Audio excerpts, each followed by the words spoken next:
What does a great team look like, and what sets them apart from the average? Well, the reason I laughed was I straight away thought they look like this. You just want a group of me. Actually, that's about as bad as it can get. Homogenous teams are a great sign that you've not got a great team in your future. If you have a bunch of married white men, middle-aged, as your team, it's not a great starting point. It's not the end of the world, but it's not necessarily a good thing. But what we've also found is there could be lots of colours and creeds knocking on, and that doesn't predict a great team either. All the diversities in the world don't predict a great team. They certainly help. And you want them in that mix because, as opposed to homogenous teams where everybody looks and thinks the same, a diverse team comes up with more options because they think differently, and in that interplay there are better ideas created. So yes, you want diversity. All of the types of diversity you can think of, both the physical and the mental, and I'm sure I'm missing some, come into play. You want that diversity that really gives you a vibrant playground for ideas. But beyond that, and more important than that, what you want is a team that can talk openly, honestly, and without fear or favour. A team that can have conversations that are hard.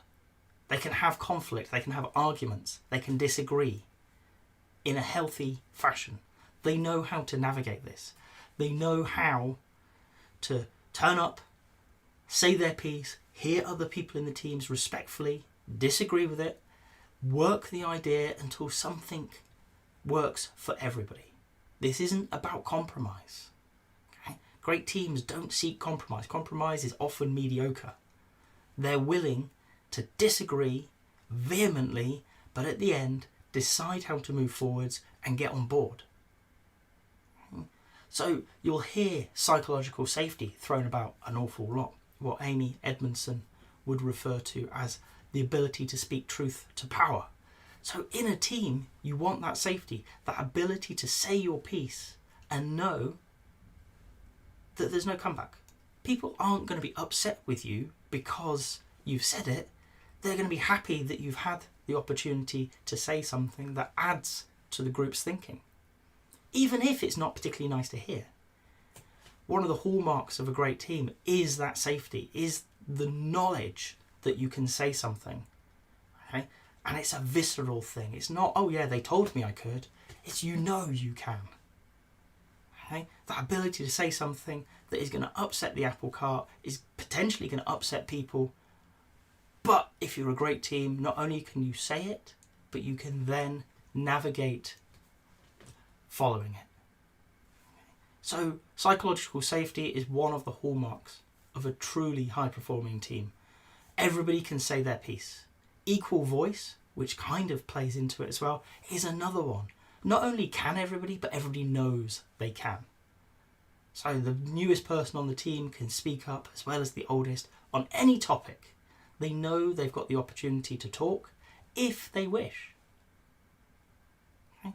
And that talk may, again, spark disagreement, conflict, but it's likely to add to the group's knowledge, better their thinking, and allow them to move forwards. Two things you're looking out for in high-performing teams are those: psychological safety, that ability to speak truth to power, regardless of what you believe the outcome may be, and the opportunity for equal voice, the ability to speak when you want to. Those come together to create a team that often looks like no other around it. It's not mediocre, it's not set in its ways. These are vibrant places for communication, for collaboration, for conflict. But as a team, they've worked out what works for them. They have a thirst for improvement, so they're always trying something new. Okay? But at the core of it, no matter succeed or fail at improving, they know they can come back and have that honest conversation and say, this worked, that didn't work, but we're okay. We know our strengths, we know how to play to them. Okay? When they can have those conversations, they're really going to be a high-performing team. If you've got to this point in the video, I hope you've enjoyed it. If so, a like would be appreciated. If you want to hear more from me, more answers to questions that maybe you've got in the Agile world, please subscribe to the channel. And if you've got a question that you really want answered, drop it in the comments. I promise we'll get around to it. Thank you.